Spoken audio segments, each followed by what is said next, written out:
Bismillahirrahmanirrahim. Alhamdulillahi rabbil alamin. Afdalu salati wa tamu taslima lil mab'uth sahbihi ajma'in. Falenderojmë Allahun e Madhërisht për gjitha mirësitë dhe dhuntitë e Tija. Salavatën mbi pejgamberin alayhis salam, familjen e tij, shokët e tij, edhe të gjithë ata që pasojnë dhe ndjekin rrugën e tij deri në ditën e gjykimit. Të ndershëm vëllezër, në përkujtim të kësaj dite të madhe të javës, e dini që lutja më e mira sot që thuhet është dërgimi salavatëve mbi pejgamberin alayhis salam. Kjo ka qenë porosia për ditën e Xhumë nga pejgamberi alayhis salam, ka cilëmi të çojmë salavat mbi pejgamberin alayhis salam. Kemi folur për këtë temë, po ja vlen përsëritën disa gjëra. Dërgimi salavateve na afron tek Allahu xhalla xhelaluhu. Dërgimi salavateve na bën që Allahu më na lavdëru tek melaqet. Dërgimi salavateve sjell mëshirë nga Allahu. Dërgimi salavateve te I kalon krizat, vështirësitë, hallet, të cilat përballemi në mënyrë ditore dhe javore. Krejt këto dhe tjera të shumta shpërblime, pra në këtë ditë të veçantë, salavate I dërgoi Muhamedit alayhis salam gjatë tërë kohës, në ditën e Xhumë janë më ekskluzive. Për atë arsye dhe ka porositur që në këtë ditë sa më shumë çojmë salavat. Prandaj dhe është mirë me shfrytëzu këtë mirësi. Pastaj të ndershëm vëllezër, jemi duke komentuar një prej kaptinave të Kuranit, në pjesën e 29 të Kuranit, në juzin 29, kaptina El Mulk, kaptina e sundimit. Pra, për këtë kaptin kemi filluar të flasim edhe në javën e kaluar dhe kemi thënë që është prej kaptinave të Kuranit të veçanta për cilën është folë në mënyrë të veçantë nga ana e pejgamberit alayhis salam, mjafton që është pjesë e Kuranit. Mjafton që Allahu xhalla xhelaluhu e ka përzgjedhur dhe e ka zbrit kaptina e sundimit apo kaptina e pushtetit e kështu me radhë. Kemi thënë që në fund të ligjëratës së kaluar kemi filluar të flasim për vlerat që ka kjo kaptinë. Të ndershëm vëllezër, kur specifikohet ndonjë sure e Kuranit, ndonjë kaptinë me një argument të veçantë, I bie që ka diçka të veçantë në atë kaptinë. Dhe siç dihet, Suratul Mulk, kaptinën e sundimit ose kaptina që shnihet e pushtetit, ka qenë prej kaptinave që I ka lexuar pejgamberi sa çdo mramje para xhumit. Kështu ka në për argumente të shumta lidhur me saktësinë për vlefshmërinë e kësaj kaptine. Në mesin e tyre është hadithi I njohur që e kemi cek në javën e kaluar, hadithi I Ebu Hurajrës, ku pejgamberi alayhis salam ka thënë, në Kur'an është një kaptin me 30 citate, e cila ka bash shefat, e cila ka ndërmjetësu për pronarin e saj, pra për ata që ka lexuar, derisa I kanë falë gjinohet. Edhe ka përmend Tebarekelladhi biyadihil mulk, ka thonë kjo është kaptina Tebarekelladhi biyadihil mulk, pra për këtë kaptinë që po flas.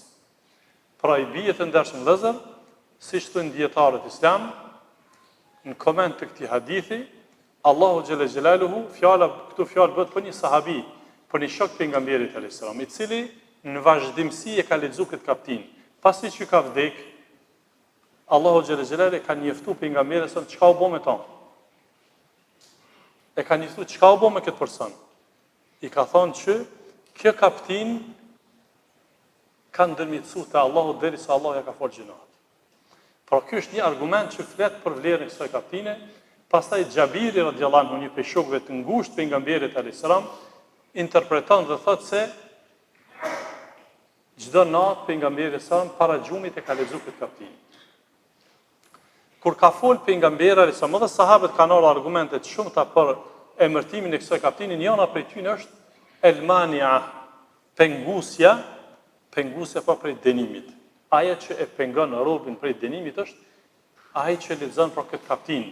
Ka qenë pra praktik profetike leximi I kësaj kaptine dhe kaptinës Elif Lam Mim Tenzil, pra suratul Sejdë.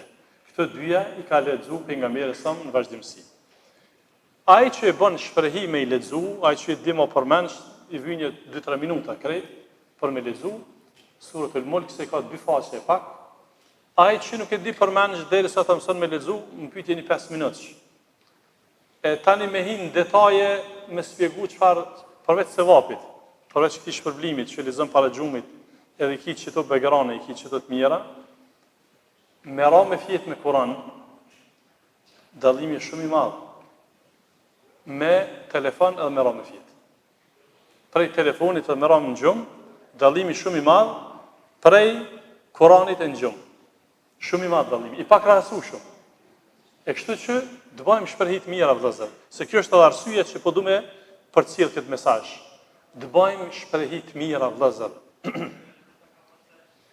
Unë plane kam me komentu këtë kaptin, po siç që kam thonë, qëllimin e kam me nxjerr mësime, jo vetëm me përcjell përkthimin e citateve, po me përcjell mësime. Vëllezër, derisa është ngrit alarm i studiuzve në kohën tonë, japonez, kines e të tjerë shkencëtarëve, në raport me keq përdorimin e telefonit, e rrjeteve sociale, të parë që duhet mi marrë këto mesazhe, mendoj duhet me qenë ne. Të parë që duhet mi marrë këto mesazhe, për përmirësim është fjala, duhet me qenë ne. Na pe shohmi vëllezër, s'do në mend, ndoshta kum fol shumë edhe po flas shumë për këtë pikë, po do të flas inshallah. Derisa ta bindi veten, edhe juve, që më i çmueshëm është libri se telefoni. Derisa ta bindi veten që pakrahasueshëm është më i çmueshëm Kurani se telefoni. Dhe derisa ne si prind të bindemi dhe të bindin fëmijën tonë, dhe të na shohin fëmijët tonë që baba dhe nëna po e marrin Kuranin në dorë apo librin. Kur të bindni fëmijën tonë, e kemi fituar betejën. Vëllezër, këto i quajnë dietarët sfidat kohës. Prej sfidave të kohës, një prej shumë sfidave të kohës është edhe kjo, që jem duke u sfidu. Prandaj duam ta fitojmë betejën vëllezër. Shumë çka, arsyeja është shumë dimensionale që po e trajtojmë në këtë hyrje, këtë çështje. Pra që disa vite ju e dini që PISA na kanë nxjerrë në fund listës me sukses. E suksesi që shfillon, nuk mund drejt për telefonit me kalu në lexim. Pra duhet me bind një herë vetveten, pastaj me bind fëmin që libri është prioritet. Telefoni është në shfrytëzim. Dhe nëse ngatrohen këto dyja, atëherë s'ka shumë i hajrin asnjëri. S'përfitojmë nga libri, po dhe keq menaxhojmë telefonin. Andaj të ndershëm vëllezër, këtu e shohim edhe rezultatin. Nëse ne para gjumit, pra lexojmë këtë kapitull dhe lutje tjera që janë para gjumit, e shohim cilësinë e gjumit. Cilësia e gjumit është jashtëzakonisht e madhe e atij që bjen me fjet me abdes, ka fal Yasin dhe bjen me fjet me abdes dhe lexon lutjet e para gjumit dhe ja shton edhe leximin e kësaj kapitine. Na po dojmë plotësu vlera. Me ato i cili, siç thot populli, sy mshel bjen me fjet edhe tani çohet, normal që çohet nervoz edhe çohet i duket që ja kanë zonë udhën krejt dyanja atij edhe jo, kërkush ta ka zonë rrugën. Veç që cilësia nuk është e mirë.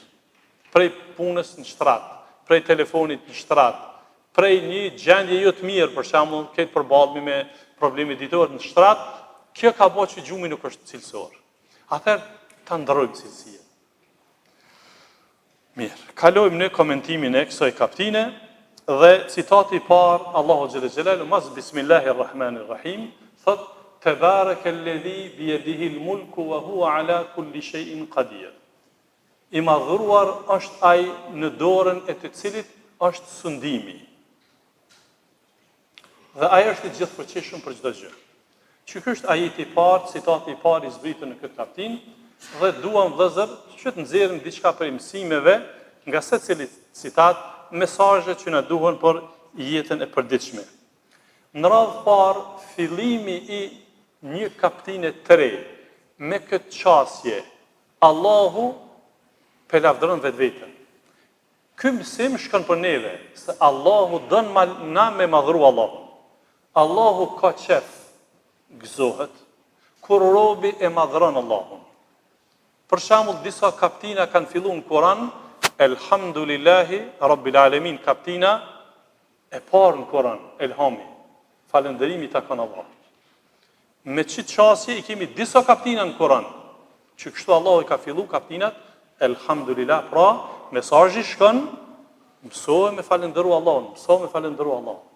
Në disa kaptina ka fillu, sebbaha lillah, i madhruar është Allah, sukur që edhe këtu ka ardhur, me një terminologji tjetër, po kanë ardhur disa kaptina, tebarekelledhi, i madhruar është ai.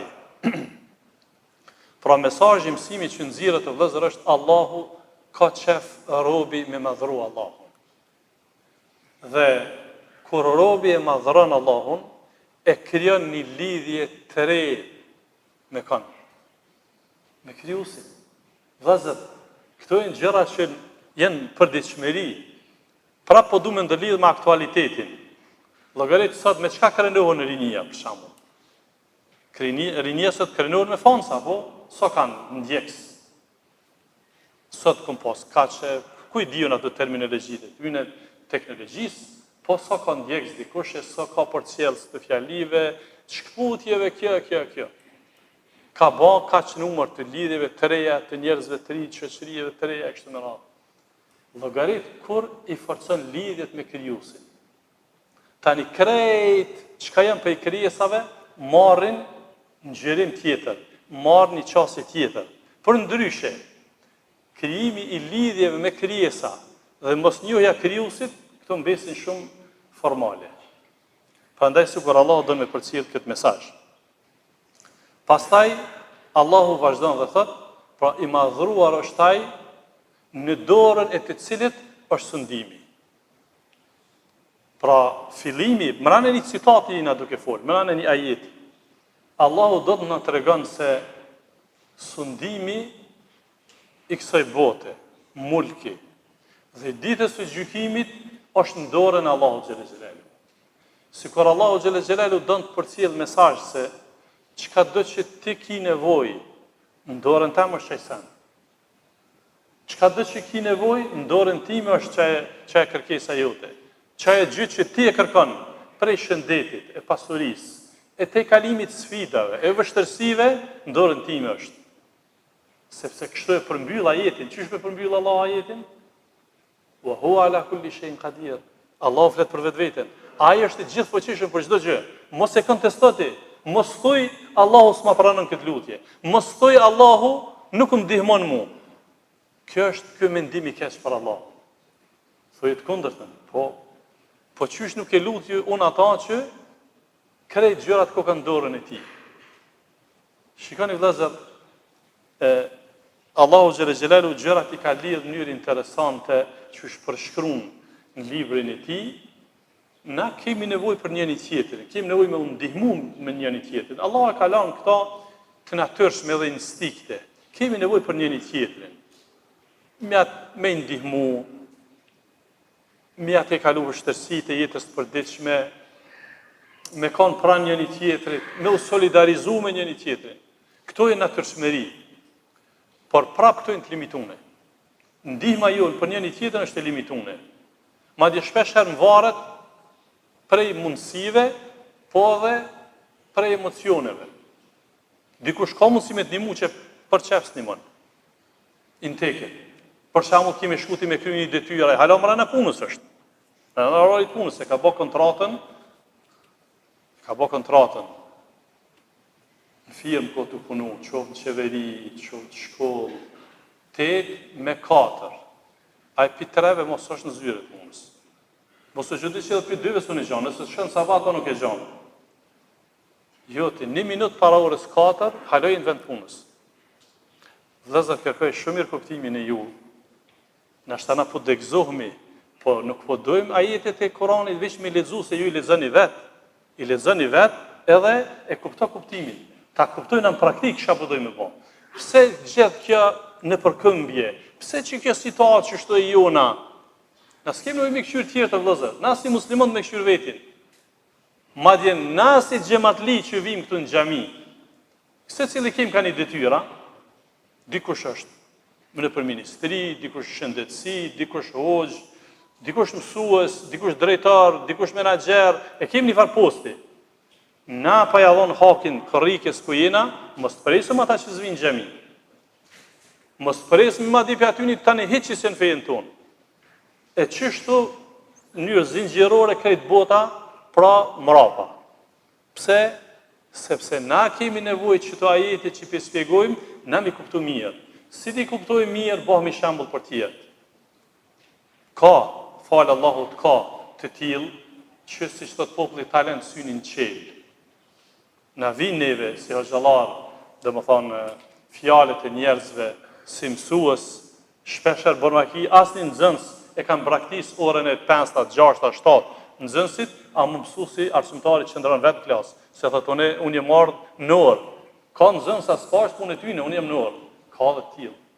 Ama me bëmi josh nxënësat më thonë shkoni te shtëpia kurse ti më pagu për çatë orë, e viç tregom tani çit orë çysh arsetën te Zoti ti. Çit parën që e merr për çit orë që e ke lëshu para kohës, ti pyet e vet. Këto janë disa prej mesazheve që nxirren nga ky citat. Në citatin e dytë, Allahu xhelle xhelalu përçon mesazhe pashtu të vazhdueshme, thotë: "Alladhi khalaqa al-mauta wal-hayata liyabluwakum ayyukum ahsanu amala." Ai është i cili e ka kriju vdekjen dhe jetën për t'ju testuar juve se cili për juve jeni më vepërmirë. Shiqen që është në të lidhën citatet. Ato që e thash, koment shkurt në citatin e parë, citatin e dytë e përkryen. Allahu xhelle xhelaluhu fillon këtu në mënyrë interesante në raport me ato që na e kuptojmë. S'po thot Allahu, ai është i cili ka kriju jetën dhe vdekjen. Jo, po thot, ai është i cili ka kriju vdekjen dhe jetën. I ka paraprit këtu vdekja. Kanë folë shumë tefsirologët, komentatorët e Kuranit, ku qëndron urtësia që Allahu para se me përmend këtu jetën, e përmend vdekjen. Në mesin e komenteve që janë thonë dietarët islam, komentatorët e Kuranit, se sikur Allahu xhelle xhelaluhu don të përçon mesazh për të na rrëfyer neve se ju nuk keni qenë fare edhe ju kam kriju. Ky është një kuptim. Një kuptim tjetër është don na tregon Allahu sa i përket rëndësisë së këtyre dy etapave, vlerave. Jeta dhe vdekja janë vlera. Po vdekja është vetëm një. Jeta është të ri. E Allahu i ka dhënë prioritet asoj që është një, se nëse e kalon këto, që kjo është standardi që je vlerat unë të rija. Po një vdekja është. Jeta është këtë botë një, në Vorreza 2, edhe në ditën e gjykimit 3. Ndërsa vdekja veç një herë. S'ka më vdekje. Prandaj, sikur Allahu ka dashur na përcjell një mesazh që përgatituni për vdekjen, nëse përgatiteni, atëherë jeta ka kuptim në këtë botë, po gjithsesi që pastaj ky mund dhe kjo punë juaja që bëhet në jetën e kësaj bote do të peshon rënë edhe në ditën e gjykimit. Sepse këtë e shpjegon mesi i citatit. Allahu po thotë, ai është i cili ka krijuar vdekjen dhe jetën. Për çka? Për t'ju sprovuar juve cili jeni më vepërmirë. Pra, esenca që jetojmë na është gara. Prandaj të ndershëm vëllezër, Allahu xhelle xhelalu prej synimeve, një prej objektivave që na ka kriju, pos adhurimit të tij është gara për të qenë, jo vetëm për të garu, po gara për më të mirën. Ejukum ahsanu amala. Allah nuk ka thonë ju kum kriju për me garu. Se kështu nuk do të kishte kuptim, se do të shkonte jeta tu garu. Po Allahu po thotë ju kum kriju për të garu për më të mirën. Prandaj gara për më të mirën është ajo që nxjerr profitusin ose cilësinë në garim. Të ndershëm vëllezër, garues në këtë botë ka shumë. Për shembull, nëse kishim i bënë sondazh shpejt, uroj që ky mesazh të shkon para ata që nuk janë sot në xhami ose në xhumë, ta kuptojnë që çështu këtë kena nis më fal. Dikush e ka thonë dikujt një fjalë, dikush e ka dëgjuar një këshill, dikush ka thonë gabim e pas asën çit kohë po do ka me kon xhami, jo rrugës.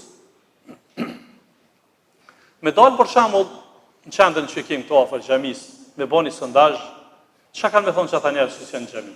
Jem vend punës. Jem shkurt të munu për fëmijë me majt familje, garë, pra, garë. Amo gara nëse nuk bëhet në kohën e duhur, edhe në kriteret e duhura, gara nuk pranohet. Sukur për shembull, nëse marrim një garë e cila zhvillohet për shembull 10 kilometra. Garë vrapimi 10 kilometra. Kanë marrë pjesë aty 1000 persona. Mirë, po një 100 prej tyre kanë vrapu veç 100 metra. A ju ndahet çmimi i tyre? Jo, se nuk i kanë plotësuar kriteret. Ose gara është e caktuar në cilat qytete me vrapu. Në cilat qytete ky ka mojt kundërtën, ka shkuar në vende të tjera, dhe ky ka vrapu, veç i ka shkuar në vende të tjera. Për shembull, gara është me shkuar nëpër autoban Prishtinë-Prizren në autoban. E ky ka mësuar rrugën e vjetër. Ky thotë, "Jo, ne duam të shkojmë në Prizren, veç ka ajo rruga vjetër." Çka ta mërmendja, e pranojnë, edhe pse edhe kjo munun atë vetën. Jo, s'ka çmim për këtë. Vëllezër, pra, gara pas ka kritere. Çito kritere i ka vendosur krijuesi. Gara po, punë po punë që akreditohen i vlerëson krijuesi. Për atë arsye Allahu po, unë ju kam kriju, pra për t'ju testuar se cilin jeni më vepërmirë. Pra të ndershëm vëllezër, kjo është esenca për ta kuptuar se jeta e kësaj bote është sfidë. Edhe është garë, por kujdes në çka po garon dhe për çka po garon. Nëse ke kuptuar rëndësinë e garës dhe ke kuptuar kriteret e garës, vazhdo rrugën se nuk të shkon hoç paguhesh te Allahu. Këtu po e ndërprej në këtë ligjërat, me këtë kapitull të shoqërohemi inshallah edhe në ligjëratat e tjera. Zoti ju shpërblet për vëmendjen. Alhamdulillah.